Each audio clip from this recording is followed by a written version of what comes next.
to measure your weight. But you're right. Happiness is one of those things. It's like, how do you benchmark it? You know what I mean? It kind of fluctuates, and it's like hunger. I mean, it's something that goes in and out. It's always there. But happy is a good answer. Yeah, but this is something I've cultivated for a long time and avoided things that make me unhappy and figured out what those things are and been very rigid about eliminating them from my life. And one of the big ones is eliminating interactions with people that are negative. That is gigantic. And because I've realized that I'm not really as independent as I used to like to think I was. I used to like to think that my thought process was independent and that I don't give a what anybody thinks. That's nonsense. People say that because they absolutely care what people think and it bothers them. So they say, I don't give a but that I don't give a stuff is almost entirely nonsense. You do care. And you care in both ways. You care if people are critical of you, care if people are positive of you, but you also care if people are living positive lives and they're motivating you. That's a big one. People are fuel, and other people, it's one of the reasons why I like talking to people, one of the reasons why I like to do podcasts, because I get a lot out of, like just talking to you about your time in the monastery or your push to get to that 100 miles. Like, you get energy out of people like that, and you think about this energy and you think about this inspiration when you're doing other things. And it also sets in your mind that when you meet these exceptional people that move you, like, what are the characters, what are the qualities that they have, what are the characteristics that they possess, and those things become significant and important to you. Whereas if you live around a bunch of people that are complaining and bitching about everything, and they see the negative in everything, and they're always whining, those people are the opposite of that. They're the opposite of inspiration, and they're mud. You're just like, what? It's like you're up to your ankles in mud. You try to trudge through life. It's difficult. You're not light. It's not pushing you. There's not a wind at your back. The wind's in your face, and it's rough. And over time, I've learned that these people, you're not going to fix them. I used to want to fix them when I was young. I used to want to go, hey man, I see what you're doing. Like, dude, don't do that anymore. Listen, just do this and stop doing that and start doing this. And if you just work towards this, you could be successful. And then a week later, the guy's doing the same shit. You're like, okay, right. I'm wasting a significant amount of my energy on someone who doesn't want to waste any of their energy on themselves.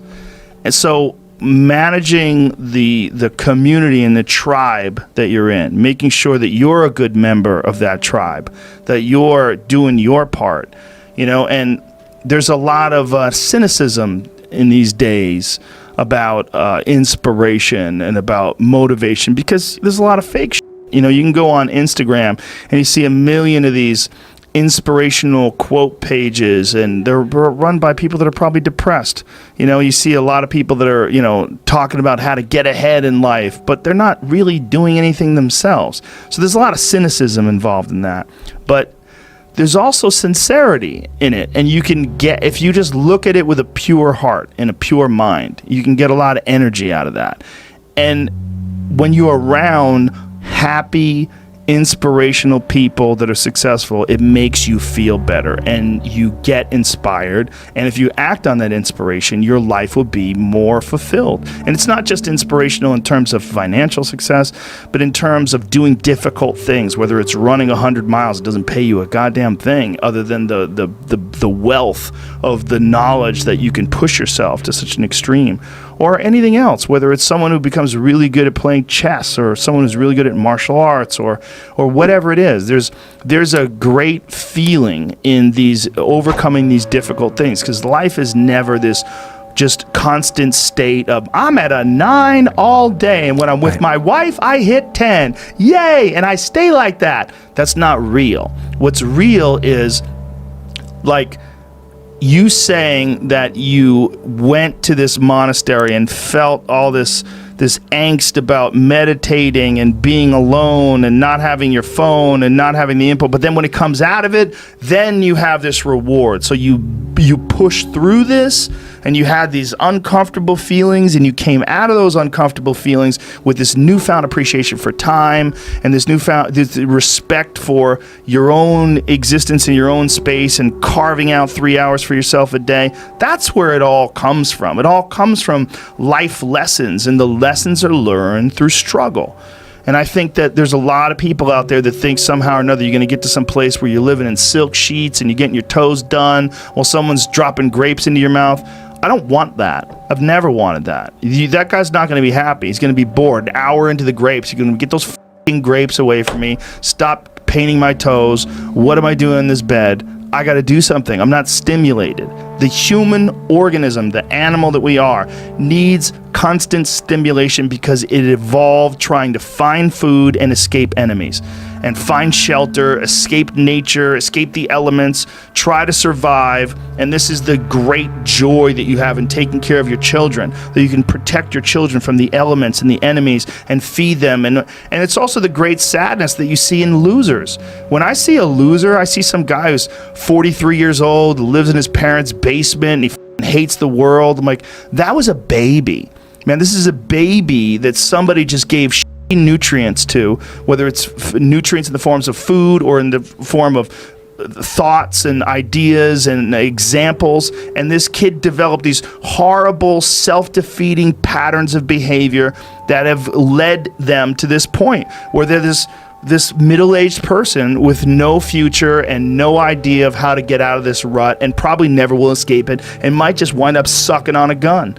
You know, I mean, this is the world that we live in today. And I think part of that world is because we have been fed this line of horse that you're supposed to seek comfort.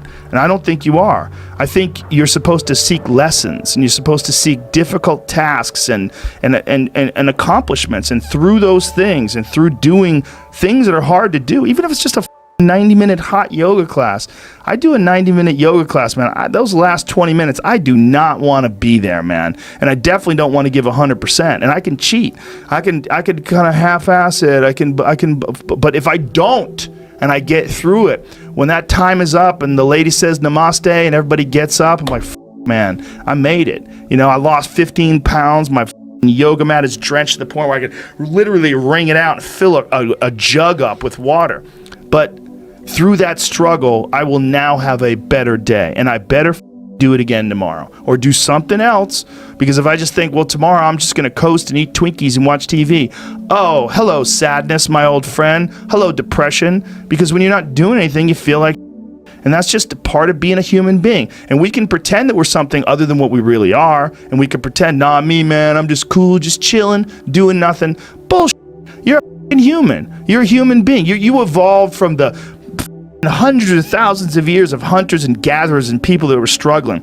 Those human reward systems are carved deeply into your DNA. And if you don't respect that, if you don't respect the mechanism of happiness and fulfillment and what you really need to do in order to feel satisfied in life, camaraderie, love, family, friendship, struggle, testing yourself, learning, all those things are imperative. They're all a giant part of being a person.